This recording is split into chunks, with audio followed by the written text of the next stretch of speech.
예, 사실은 이렇게 머리가 똑똑하면 설교를 준비하는 게 쉬울 텐데 그러지 못해서 사실은 저는 조금 어렵습니다. 그래서 이제 한번 준비할 때 꼬이면 밤을 토요일 밤에도 막 새다시피 하고 또 그래도 이제 사실은 어, 불안불안할 때가 있죠. 오늘이 그날입니다. 그래서 아침에 나오기 직전까지 계속 이제 원고 손질하고 하다가 이제 버티다 이제 나오게 되었습니다. 그러니 조금 늦었죠. 그래서 뭐 비가 내리지만 차를 좀 밟았습니다. 밟아가지고 열심히 오는데 어느 순간부터 차들이 늘어서기 시작을 했습니다. 그래서 할 수 없이 비록 1차선까지 올라갔지만 저도 슬로우 다운해서 갈 수밖에 없었습니다. 그렇게 가고 있는데 뒤에서 번쩍번쩍합니다. 제 뒤에 차가 제 차만 보이고 제 차 앞에 상황이 보이지 않았던 것 같습니다. 그래서 빨리빨리 가든지 길 비켜 이런 식으로 번쩍번쩍합니다. 그래서 제가 제 차선에서 오른쪽으로 조금 붙여줘서 뒷차 운전수가 앞에 상황이 보이도록 그렇게 해 주었습니다. 사이드 미러를 이렇게 쳐다보니까 운전수가 이렇게 보고 있더라고요. 그 다음부터는 어떻게 하겠습니까? 뭐 물론 빵빵거리지도 않고요, 번쩍번쩍하지도 않습니다. 마음으로는 저도 조급하죠. 그리고 뒷사람도 이해가 될 것 같습니다. 뭔가 급한 일이 있나 보다. 그래도 뭐 할 수 없습니다. 어쨌든 앞에 상황이 이해가 되니까 제 뒷차가 더 이상 뭐 번쩍번쩍하지 않는 것이죠. 저희들이 일상을 살다 보면 이해되지 않는 일들이 많이 있습니다. 그럴 땐 저희들의 마음이 불안해집니다. 그렇지만 그 일이 어떤 일인지를 조금 이해하게 되어지면 마음의 여유가 생기고 즐길 수가 있게 되죠. 물건을 사도 그렇고 어떤 일을 계획하고 또 진행하는데도 그렇습니다. 어떻게 보면 우리 인생 전체가 그렇습니다. 여러분 인생을 잘 이해하십니까? 내가 왜 사는지.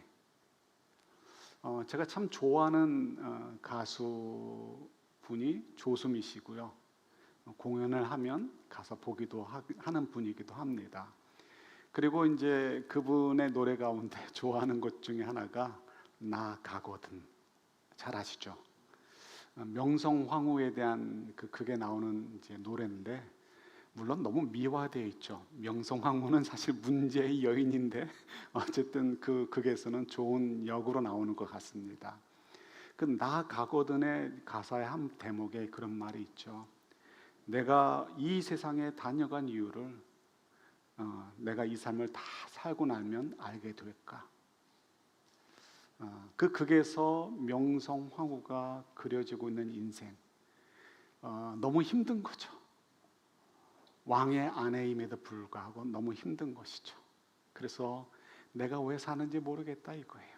내가 왜 이 땅에 왔다 가는지 이유를 모르겠다는 것이죠.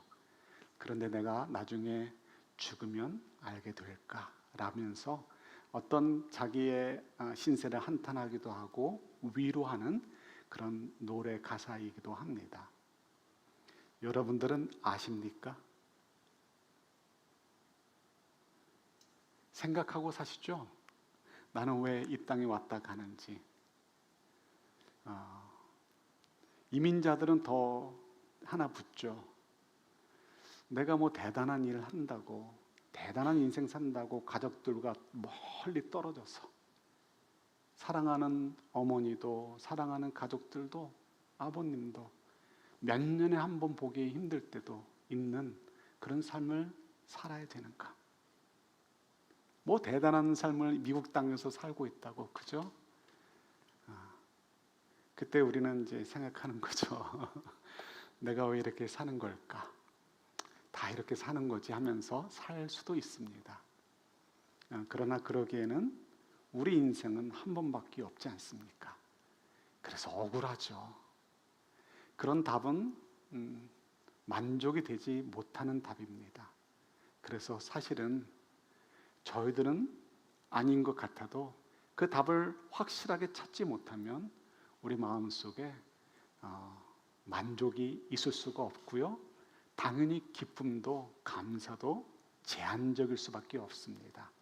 겉에 표피에서만 잠깐 있을 뿐이지 그 밑에 깊은 곳에서는 퀘스천과 불안, 또 불만족 이런 것들로 살게 되는 것이죠.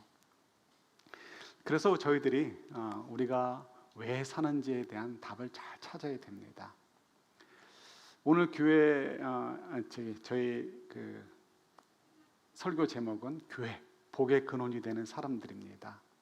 잘 아시다시피 저희 교회를 표현하는 비전 스테이트먼트 가장 중요한 것은 그리스도 안에서 복의 근원이 되는 행복한 사람들이라는 것이 저희 교회, 저희 공동체를 잘 표현하는 아이덴티티를 잘 드러내는 스테이트먼트입니다. 왜 이런 말을 만들었을까요? 처음에 목회를 담임 목회를 준비하면서 그리고 담임 목회자를 찾기 시작을 했습니다. 그러면서 그 과정에서 하나님께서 저라는 목회자를 통해서 어느 한 교회를 섬기게 될 때 어떠한 방향으로, 어떠한 컬러로, 어떠한 필라소피로 목회를 하게 하시기를 원하실까라고 고민하고 기도했습니다. 그러면서 아내랑도 얘기를 많이 나눴는데요. 사진처럼 이제 오래됐으니까 흑백 사진 같지만 여러 장면들이 기억이 납니다. 대화를 나눴던 그런 장면들이죠. 그러면서 정리했던 것이 그리스도 안에서 복의 근원이 되는 행복한 사람들의 공동체, 그것이 교회다라고 이제 정의를 내리도록 도와주셨습니다. 그래서 그것을 가지고 사실은 지난 20년 동안 어떻게 보면 달려왔습니다. 그 내용들을 우리 이제 이번 주와 다음 주에 이어서 또 정리해서 나누려고 합니다. 새로 오신 분들도 있고 해서요. 오래간만에 이제 또 묵상을 합니다. 복의 근원이 되는 사람들, 그리스도 안에서, 이것이 오늘 첫 번째로 묵상하는 내용입니다. 우리 인생의 이유, 목적이 무엇인지를 모를 때는 좀 주변을 돌아보면 됩니다. 그런데 주변은 다른 주변이 아니고요. 내 삶의, 내 인생의 주변을 둘러보면 좋습니다. 이렇습니다. 제가 종종 이제 하는 이야기인데, 전 군대에서 이렇게 많은 이렇게 혜택도 누렸지만 또 많은 깨달음을 얻게 되기도 했습니다. 제가 이렇게 부선망 독자라고 해서 옛날에 이제 6개월 방위로 끝냈습니다. 그러니까 군대 얘기라고 하기도 민망하지만 어쨌든 예비역입니다. 그래서 군대를 갔다 왔는데 6개월 동안 근무했던 데가 이제 사령부입니다. 사령부인데 그 사령부에 배치를 받아서 2주 동안은 일을 하지 않고요, 대기를 합니다. 6개월 방인데 한 달 훈련 받고 2주 놀고, 이게 얼마나 좋습니까? 얼마 안 남았어요. 근데 그 2주 동안 별 친구들을 다 만납니다. 전국 방방 곳곳에서 올라온 이제 사병들이 있는 것이죠. 저같이 방위병도 있고요, 아니면 30개월을 때워야 되는 일반 병들도 있습니다. 일반 병의 숫자가 훨씬 많았습니다. 그들 보면 뭐 정말 출신이 다양하고요. 그리고 뭐 말하는 어투, 행동들이 참 다양합니다. 그 중에 튀는 친구 한 명이 있었는데 그 친구는 호텔 조리사 자격증을 딴 요리사였습니다. 그런데 이 부대로 왔습니다. 호텔 조리사 자격증을 딴 요리사다 그러면 의뢰이 장군 식당, 장군님이 있었거든요. 그게 장군 식당 아니면 고급 장교 식당에서 일하겠지라고 저희들은 예측을 했습니다. 그런데 그 친구가 말하는데 자기는 강원도로 간다는 거예요. 산골로. 그래서 왜 글로 가느냐 알고 보니까 산골에 저희 부대가 하나 있는데 요즘 뭐 TV에 너무 많이 나와가지고 이 공작원들을 키우는 부대가 있습니다. 그러니까 그 부대원들에게 정말 좋은 음식을 먹여야 됩니다. 훈련을 얼마나 시키냐면 제가 근무하는 도중에 한 명이 죽어가지고요, 그 사람을 데리러 가는 일이 있었습니다. 저는 안 갔죠. 퇴근해야 되니까. 그래서 퇴근 안 하는 애들이 갔다 왔는데 왜 죽었냐면 훈련을 받다가 심장이 터져 죽었다는 것입니다. 그러니까 얼마나 훈련을 시킵니까? 인간의 정신력의 한계를 뛰어넘을 만큼 훈련시키는 곳이 바로 그곳이죠. 그러니까 당연히 음식을 최고로 대접을 해줘야 되고요. 왜요? 그들은 훈련 잘 받아서 휴전선을 넘어서 북한에 들어가서 정부를 빼오거나 어떤 사명을 하고 와야 되는, 목숨을 걸고 조국을 위해서 일하는 분들이기 때문에 그렇습니다. 그러니까 그 이유를 알고 그들의 존재 목적과 이유를 아니까 그분들에게 왜 특별한 대우를 하는지, 또 그분들이 왜 인간의 한계를 뛰어넘는, 그래서 심장이 터져 죽을 수밖에 없는 그 순간까지 훈련을 받아야 되는지를 저희들이 이해할 수 있게 되는 것이죠. 그래서 어느 누구도 왜 우리 부대에는 저런 애를 둬가지고 맛있는 밥을 안 만들어 주느냐라고 농담 삼아서라도 하는 친구가 한 명도 있지 않았습니다. 당연히 대접받을 사람은 대접받아야 된다는 것이죠. 저희 인생도 마찬가지입니다. 저희 인생을 돌아보는 것입니다. 우리 삶을 돌아보면 좀 찾아볼 수 있는 목적과 이유가 있는 것이죠.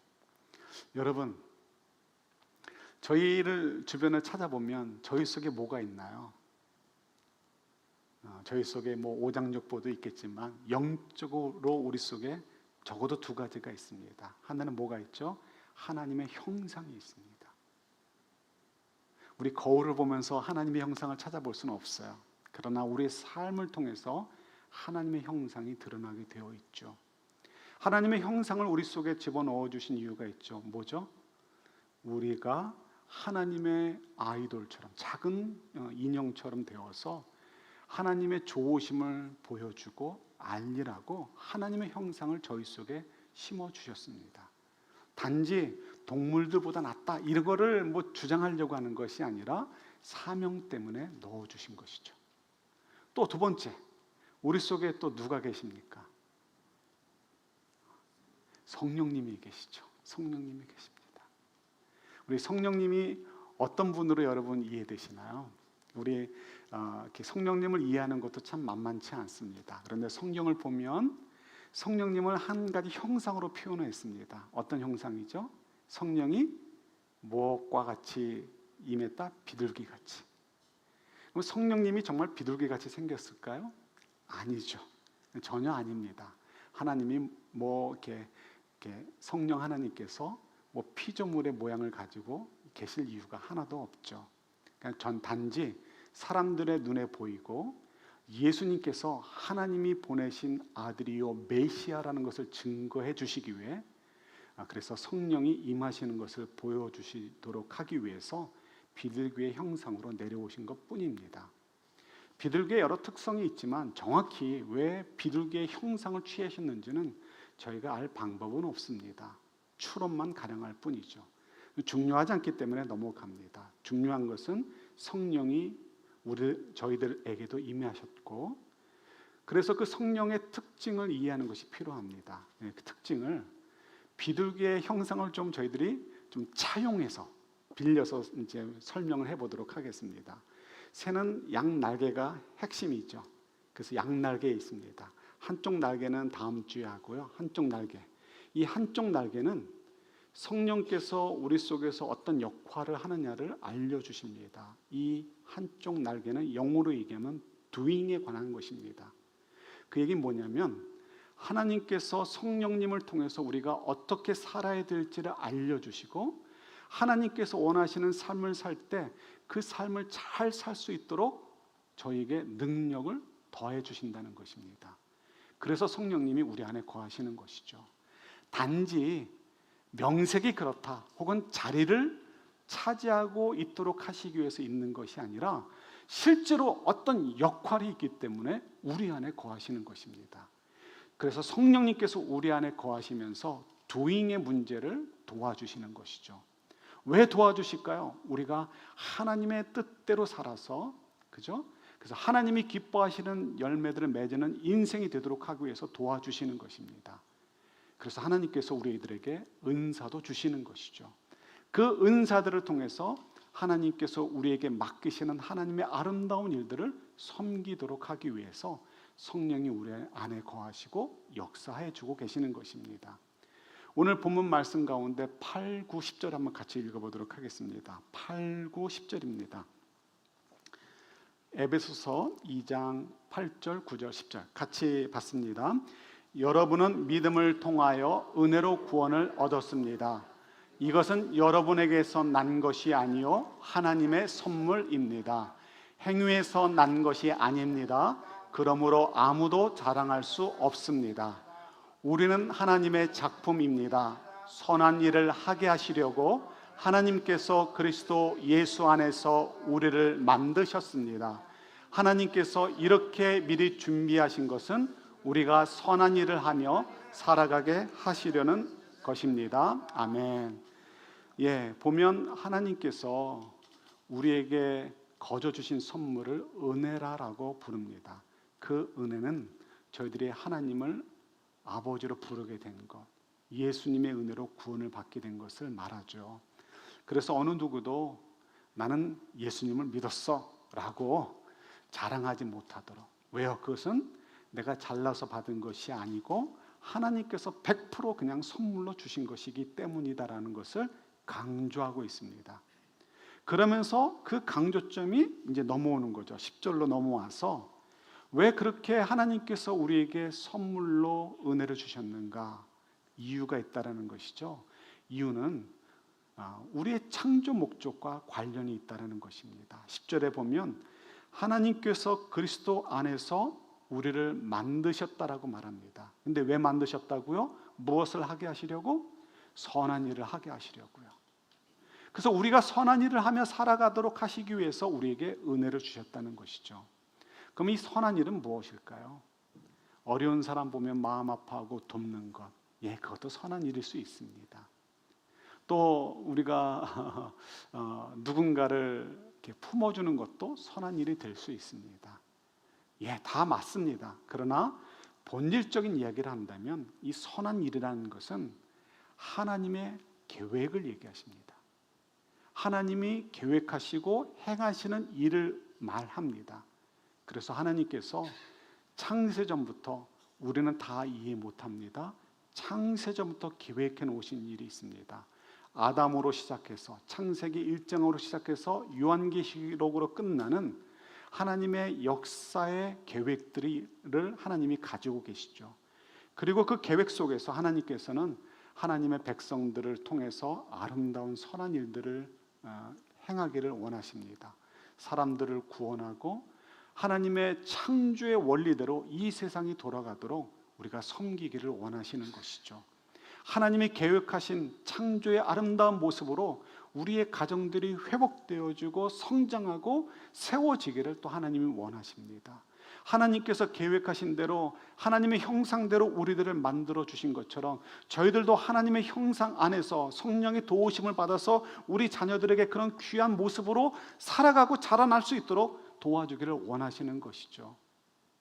그래서 하나님께서 이 모든 일들을 위해서 우리를 택하시고 사용하신다는 것입니다. 그 선한 일이라는 것은 바로 이런 의미다라는 것을 이해하시면 되는 것이죠. 자, 그러니까 저희들이 우리 속에서 하나님께서 주시고 역사하시는 그 근거들을 볼 때 왜 하나님께서 우리 인생을 허락해 주셨는가를 확인해 볼 수 있는 것이죠. 결론적으로 얘기한다면 이것입니다. 우리가 이 땅에 존재하는 이유, 하나님이 우리를 창조하신 목적이 너무 분명한 것입니다. 하나님의 선한 일을 이루도록 하기 위해서, 섬기도록 하기 위해서 이 땅에 보내셨다는 것이죠. 그래서 우리에게 성령을 허락해 주셨고 성령의 능력으로 덧입혀 주시고 은사를 저희들에게 제공해 주십니다. 우리 속에 하나님의 형상을 입혀 주시고 그 형상이 드러날 수 있도록 하나님이 우리를 격려해 주시는 것입니다. 그래서 저희들이 인생이 어떤 목적인가를 알고 잘 살아가야 됩니다. 이민자로 산다고 하는 것, 내가 어떻게 보니까 부모님 따라서 이민을 왔던 혹은 이런저런 이유로 이민을 왔네라고 생각할지 모르겠습니다. 아니라는 것이죠. 하나님께서는 창세전부터 계획을 가지시고 우리를 그 속에서 미국 땅으로 초청을 하셨고요. 이 미국 땅, 오늘 지금 이 현재 속에서 하나님께서 저희들을 통해서 선한 일을 이루어 가고 계시다는 것입니다. 문제는 우리가 그것을 잘 깨닫지 못하는 것에 있을 뿐인 것입니다. 그래서 저희들이 얼마나 귀한 존재들인지 모릅니다. 마치 특별한 군인들에게 특혜를 주고 훈련을 강하게 시키는 것처럼, 그래서 하나님께서도 저희들의 인생을 그렇게 또 다루시기도 하십니다. 우리 시편 23편의 말씀 얼마나 좋습니까? 여호와는 나의 목자시니 내게 부족함이 없으리로다. 사실 우리가 예수님을 깊이 알지 못하면, 하나님을 깊이 알지 못하면 왜 우리에게 부족함이 없어요? 라고 말할 수 있을지 모릅니다. 선한 목자이시라고요? 나한테 뭘 그렇게 다 잘해 주셨습니까? 라고 우리는 원망할 수도 있겠죠. 왜요? 우리는 목자의 관점에서 이해하지 못하기 때문에 그렇습니다. 좀 더 친구 양들하고 놀고 싶은데 자꾸 오라고 부릅니다. 나는 우리에 들어가고 싶지 않은데 자꾸 우리에 들어오라고 합니다. 자꾸 내 이름을 부릅니다. 그래도 가고 싶지 않습니다. 안 가면 어떻게 될까요? 그날 밤에 늑대를 만나거나 곰을 만나 찢김을 당할 수 있습니다. 그러면 주인이 좋긴 좋은 거였구나 라고 말할지 모르겠죠. 네, 저희도 우리의 하루하루를 살아가면서 모든 것들을 이해할 수 없습니다. 마치 양이 죽기 전에는 자기 주인의 소중함을 모르는 것처럼, 어쩌면 저희들은 이 육체의 죽음을 맞이한 후에 천국이나 지옥 문 앞에 섰을 때 내가 하나님의 자녀로 산 것이 얼마나 큰 복이었는지를 알게 될지도 모르겠습니다. 물론 영적으로 지혜로운 분들은 매일의 삶 속에서도 하나님과의 관계 속에서 하나님의 역사를 경험하고 하나님의 터치를 경험하기도 하시겠죠. 여러분들의 선택에 달려있다라고 이야기할 수 있습니다. 어쨌든 하나님께서 우리들에게 그와 같이 좋은 선한 목자 역할을 해주십니다. 그리고 또 말씀하시죠. 예수님께서 이렇게 말씀하시죠. 우리 아버지는 어떤 아버지시다? 세상의 악한 저희들과 같이 죄인인 아빠들도 자녀들에게 좋은 것으로 주려고 하는데, 그 세상의 아빠들보다 비교할 수 없는 훨씬 좋은 선한 아빠 아버지다라고 우리에게 말씀해 주고 계시죠. 그러한 특별한 사랑을 저와 여러분들이 누리고 살고 있습니다. 그죠? 그런데도 그렇게 사랑하시는데 왜 우리에게 환난을 주시고 무거운 인생을 살게 하실까요? 여러 이유가 있습니다. 죄를 지어서 고난을 당할 때 있습니다. 그러나 누누이 말씀드려요, 이 포션은 굉장히 작습니다. 우리가 죄 지은 대로 고난받으면 우리가 살아남겠습니까? 못 살아남겠습니까? 여기 어느 누구도 살아남아 있을 사람 한 명도 없습니다. 거룩한 척할 필요 없습니다. 사도 바울이 얘기했잖아요. 사도 바울과 같은 위대한 신앙인도 나는 죄인 중에 괴수다라고 말씀하잖아요. 내가 원하는 것은 하지 못하고 원치 않는 것을 행하는 나의 모습을 본다. 오라 나는 공관자로다라고 고백하잖아요. 그래서 우리가 죄를 가지고 이야기한다면 다 죄인인데, 우리가 죄 때문에 고난을 받는다라고 이해하기 시작하면 우리가 혼동 속에 빠집니다. 내가 별일 없으면 내가 죄 없는 것처럼 착각하고요. 내가 잘 나가면 내가 의로워서 하나님한테 복을 받는 것으로 착각할 수 있는 것이죠. 그러지 않다는 것이죠. 두 번째, 그러니까 고난이 죄 때문에 오긴 하지만 아주 스몰 포션이라는 것입니다. 두 번째는 저희들을 연단시키기 위해서 주시기도 하십니다. 맞습니다. 우리가 어떤 고난의 순간에 하나님을 더 깊이 찾아감을 통해서 신앙이 성숙하는 것을 허락을 하십니다. 신앙이 성숙하는 것은 교회에 와서 더 봉사하라 이런 의미가 아니고요, 하나님의 사랑을 더 깊이 느껴서 더 자유하고 더 큰 기쁨 가운데 살 수 있도록 베풀어 주시는 은혜인 것이죠. 이것도 많은 포션이 있긴 합니다. 그러나 제가 볼 때, 성경을 보고 할 때 가장 큰 포션은 세 번째입니다. 이 세 번째는 뭘까요? 우리가 사는 목적과 관련이 있습니다. 여러분, 왜 저희가 이 땅에 와서 살아야 됩니까? 천국에 가는 게 목적이면 내려올 이유도 없죠. 그냥 천국에 있으면 되잖아요. 하나님께서 우리에게 하늘의 상급을 주시기 위해서 이 땅에 보내주신 거예요. 그리고 이 땅에서 하나님께서 계획해 놓으신 선한 일을 하나님의 능력을 따라 섬기게 되면, 그러면 된다는 것입니다. 그것이 저희들의 인생인 거예요. 말은 쉬운데 구체적으로 들어가면 굉장히 어렵죠. 그래서 예수님께서 이 땅에 오신 것입니다. 예수님께서 얼마든지 천국 하늘에서 너희들의 죄 용서해 줄게 하실 수 있어요. 전에도 말씀드렸듯이 어떤 분은 이렇게 얘기할 수 있습니다. 피가 아니면 죄를 사함받을 수 없다고 하셨는데요, 그 말씀을 누가 해주신 것입니까? 하나님이 해주신 거예요. 그만큼 너희들의 죄가 중요하고 너희들을 구원하는 것이 얼마나 소중한 일인지를 알려주겠다라는 의도로 말씀해 주신 것이죠. 어떤 법칙도 하나님보다 클 수 없고 어떤 말씀도 하나님보다 앞설 수 없습니다. 하나님께서 얼마든지 천국에서 그냥 앉아서 편하게 너희 죄 용서해 줄게 하실 수 있는 것이죠. 그럼에도 불구하고 굳이 왜 예수님께서 이 땅에 오셨을까? 그리고 왜 피를 흘려주셨을까? 내가 너희들을 이와 같이 사랑한다는 것도 보여주지만요, 오늘의 주제와 관련된 것은 이것입니다. 내가 너희들에게 본을 보여주지 않니? 너희들의 인생도 이와 같단다. 저희들도 천국에서 그냥 있을 수 있었을지 모르겠지만 저희들도 이 땅에 보내진 이유는 하나님께서 더 큰 상급을 주기 위함이고요. 그래서 우리가 이 땅에 왔는데 이 땅에 사는 역할은 뭐라고요? 예수님처럼 그 역할을 하는 것입니다.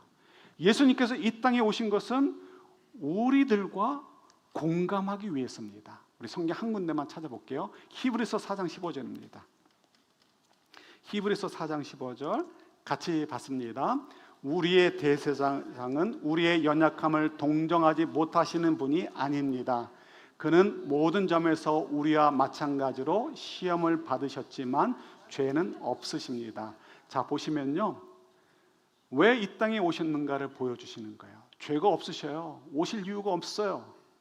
그럼에도 불구하고 우리 인간의 몸을 취하시고 오신 이유는 우리의 연약함을 동정하지 못하시는 분이 아니다라는 것. 그러니까 우리의 연약함을 공감해 주시기 위해서 오셨다는 것입니다. 우리와 똑같이 어려운 삶을 살면서도 하나님을 따라 사는 삶의 모범을 보여주시기 위해서 오셨다는 것이죠. 우리도 마찬가지라는 것입니다. 이 말씀을 왜 주실까요? 우리도 이 땅에 오신 이유는, 이 땅에 저희들이 사는 이유, 보냄을 받은 이유, 그리고 이 땅에서 왜 세상 사람들과 다르지 않은 삶을 살아야 되는지를 우리가 답을 찾게 되는 것입니다. 예수님을 믿으면 우리 인생이 뻥 뚫려가지고 고난도 없고 고통도 없고 걱정거리도 없으면 얼마나 좋겠습니까? 그러나 하나님께서는 계속 말씀하시죠. 좁은 길로 가라, 자기 십자가를 지라라고 말씀하십니다. 왜 우리가 열심히 신앙생활하고 기도해도 왜 고난이 있습니까? 이유는 다른 사람들도 똑같은 고난을 받고 있습니다. 그래서 그 고난 속에서 우리가 공감해 줄 수 있을 때 그들에게 예수님을 증거할 수 있고, 내가 이런 고난 속에서도 하나님을 믿는 이유는 하나님께서 우리를 품어주시고 결국 우리에게 구원의 길과 그리고 이 문제 해결을 해주시는 분임을 믿기 때문이에요 라는 것을 우리가 증명하고 증거할 수 있기 때문이라는 것이죠. 그래서 저희들에게 이 땅에 보내시고 고난을 주시는 이유가 여기 있는 것입니다. 왜 이런 말씀을 드릴까요? 여러분들의 인생을 잘 생각하시고 사셔야 되기 때문에 그렇습니다. 우리 자칫 무엇을 먹을까 무엇을 입을까만 마음에 빼앗겨서 살 때가 많이 있습니다. 그러다 보면 내가 왜 이 땅에 사는지 존재 이유를 잊어버리는 것이죠. 교회에서 기대하는 것은요, 주일날 여러분들이 오셔서 예배드리고 그리고 주일날 어떤 봉사 조금 하시고 그다음에 목장 모임을 가지시는 것이 사실상 대부분입니다. 그것만 저희들이 눈으로 보고 확인할 수 있는 부분이기도 하죠. 그러나 일주일의 대부분의 시간은 저희들이 서로 보지 못합니다. 일주일의 대부분의 시간은 여러분들이 알아서 살아야 됩니다.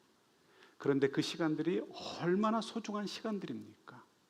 그 시간들은 예배를 드리는 시간만큼 소중하고 중요한 시간들입니다. 왜요?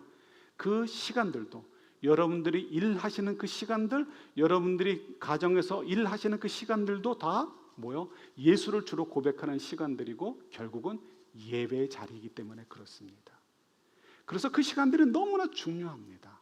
하나님께서도 그 시간들을 통해서 예배를 받으시기를 원하시는 것이죠. 그래서 저희들이 교회가 추구하는 것은 여러분들이 어떻게 하든지 하나님이 이 땅에 보내신 목적대로, 그래서 복의 근원으로서 여러분들이 거하신 곳에서 역할을 하며 살도록 돕는 것입니다. 내가 왜 이 땅에 와 사는가를 늘 생각하면서 하나님의 선한 일을 위해서 복의 근원이 되게 하기 위해서 나를 부르셨지, 그리고 이 땅에 보내셨지라는 것을 여러분들에게 알리는 것이 교회이고 그것을 훈련시키는 것이 교회의 역할인 것이죠. 여러분들께서 이 말씀을 잘 기억하시면 좋겠습니다. 내가 왜 사는지 이 한 주간만이라도 여러분들이 잘 연습해 보셨으면 좋겠습니다. 내가 왜 사는가? 내가 왜 이 땅에 존재하는가?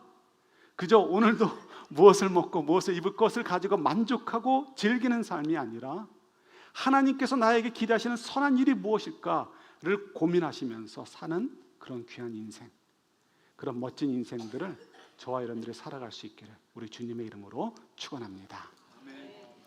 하나님 아버지,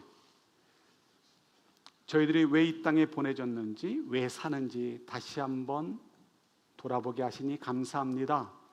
하나님 아버지, 주께서 저희들이 이 땅에 보내시고 기대하시는 부분이 있는데 우리 한 주간이라도 더욱 저희들이 집중하여 왜 사는지를 돌아보면서 우리 인생 전체가 하나님의 기대대로 복의 근원이 되는 삶이 되는 저희들이 되도록 축복해 주옵소서. 예수님 이름으로 기도드립니다. 아멘.